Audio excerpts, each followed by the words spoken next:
नमस्कार फ्रेंड, जय जगन्नाथ। मो मामा जी रही बनी प्लीज़ मो चैनल को जो मैंने नुआ सब्सक्राइब कर दिंतु, वीडियो को भल लगे शेयर कर दिंतु और लाइक करूँ।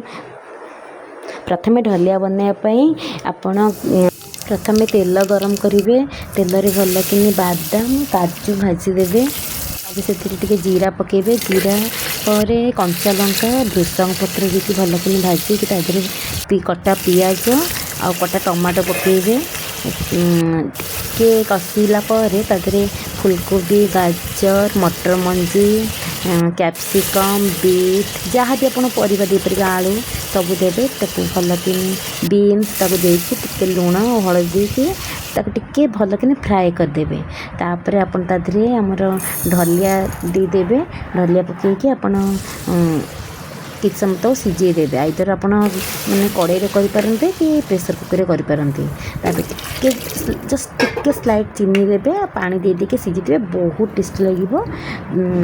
5 मिनट कलापर आपको काढ़ी देवे। टिके धनिया पत्र पुदीना पत्र देके खाइबे, बहुत टेस्टी लगे। आईटा पिला बहुत भल माने हेल्दी फूड अटे। आपण पिला दे पारे, आपण भी खाई पारे, बहुत टेस्टी लगे।